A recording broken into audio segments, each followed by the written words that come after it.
Alrighty. Welcome back to Wisdom with the Wise Counselor podcast. I'm your host, Latif, the Wise Counselor.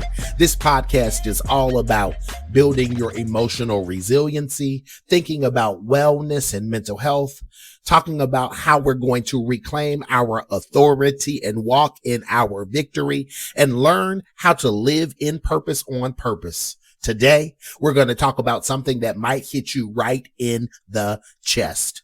Be forewarned, something that we all struggle with in different seasons of our lives, and that is saying no. Even when everything and everyone around us is asking for a yes, how do you stand firm and say no? And then deeper than that, we're digging into how you can learn how to let go of guilt, the guilt of not being able to be everything to everybody. Y'all buckle up. We are about to dive in. And I guarantee if you stick with me, your perspective is going to be changed and then your life is going to be changed. You know that feeling when you say yes with your mouth, but your spirit is whispering, I'm tired. You've been showing up for every meeting, replying to every text, saying sure when anybody needed something, maybe just something as simple as a ride or a little bit of money on the side, a little loan, a little favor. Even they ask for a minute of your time, and then that turns into 45 minutes to an hour later. You've worn so many hats for so long that nobody, including yourself, even knows the shape of your real head. And I'm joking here, but you know I'm serious. Here is the truth. A yes that cost you your peace, your energy, your boundaries, or your mental health is absolutely too expensive.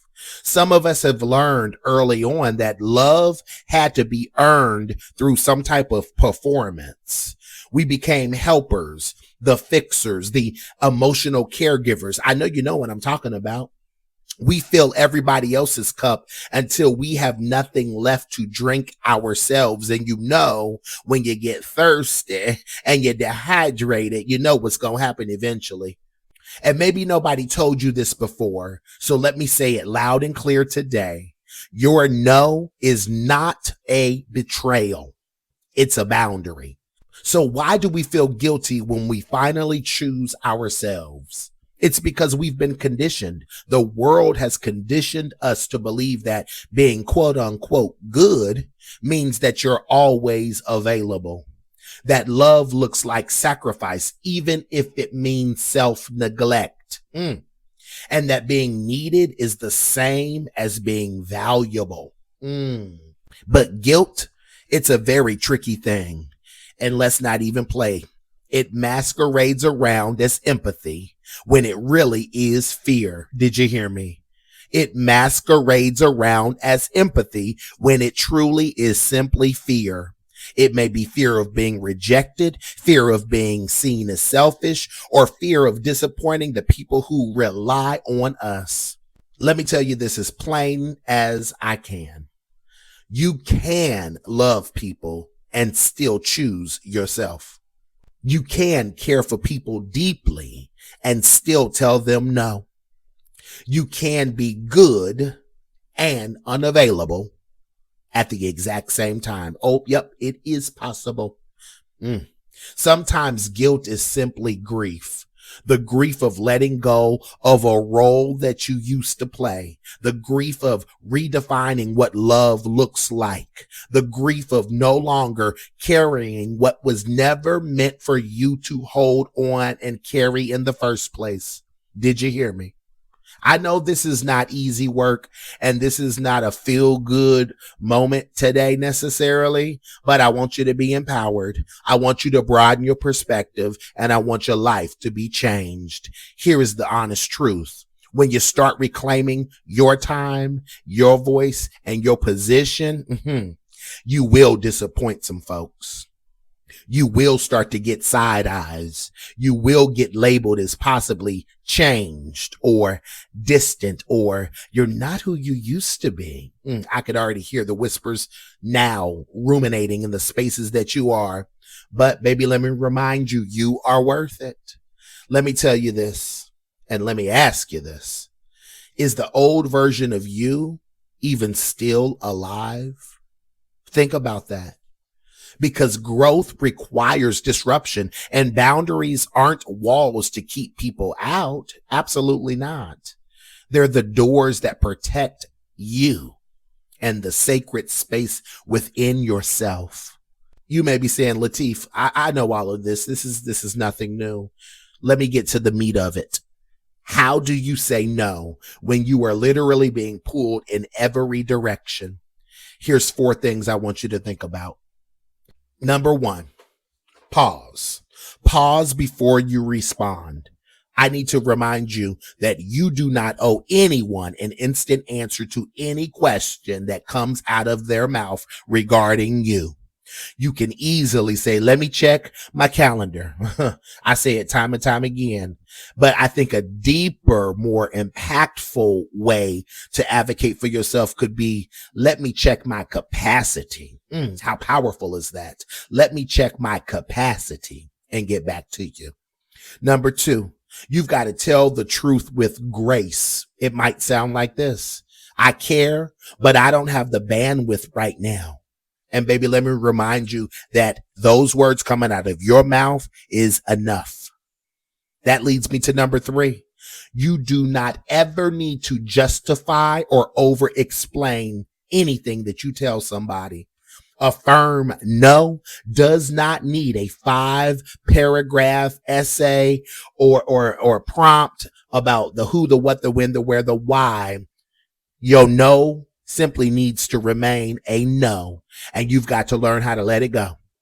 And then that leads me into the final point, number 4, which is when you start reclaiming yourself, your time, and telling people no, when they've been conditioned to believe you're going to say yes all the time. I'm going to tell you straight up right now, some people are going to look at you like you are 14 karat crazy, and you're going to shock them and stun them in their footsteps. They literally are going to be like, what? Really? Huh? And this is the point. Let the silence sit. I need to remind you that nobody's discomfort or shock is your responsibility to solve. Did you hear me? Their discomfort is not your responsibility to solve. And when that guilt creeps in, we've got to learn how to name it. We got to learn how to acknowledge it. And then we got to remind ourselves that self-abandonment is not a strategy for sustainable love. That was so good. Yes, I'm going to say it again.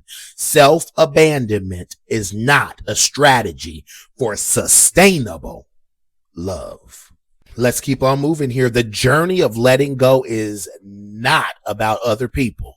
It's about returning home to yourself. Here's some things to ask yourself. Who am I when I'm not rescuing? What do I want separate from anybody else's expectations? Where is the quiet voice inside of me asking for more attention? Here's the truth and the God honest truth. You were not created to be exhausted. You were not put here to play 17 roles in everybody else's story. You were not the fixer. You were not the savior. You were not the solution to everybody's storm. You're human. You're worthy. And you are allowed to rest. I need you to hear that. You are allowed to rest. So let's wrap this up, family. Here's a couple closing thoughts. The moment that you say no, something shifts in your life. Your body may even exhale. Your mind begins to unclutter, and your soul whispers, thank you. And slowly, the people who truly love you, the ones that are meant for you, they will adjust. They will learn to love you with your boundaries intact, and they will respect your capacity. And if they don't, well, that tells you everything you need to know. Let this be the season you stop stretching yourself to fit into spaces that you've outgrown. Let this be the year and the season and the time that you stop auditioning for roles that you never even applied for. And let this be the moment that you come back to you. Mm, mm, mm. Family, that's all I have for today. I hope our conversations don't just go in one ear and out the other. I want you to sit with this. Let it settle. Let it stir something in you. And then here's a couple extra things to ask yourself. Where in my life have I been saying yes when I really meant to say no? And what would it look like to reclaim my energy, my peace, my time, not later, but starting today? Now go on and put all of this into practice. Pick one thing, just one thing. Don't get overwhelmed, and honor your needs today. Send that text, set the boundary, or simply rest without apologizing. Do what you can with this information today. And remember, there is no time like the present moment to reclaim yourself. Take care of you. Dive deeper into how you're going to walk in your purpose. Great things do not happen overnight. Yes, it takes time. So ease into you and pause and make sure that you are surrounded by a great team of people. But at the end of the day, when it's all said and done, let me remind you of this. You are the only one who is in control of your thoughts, your actions, and your reactions to what life throws your way. I fully believe you got this. Be well.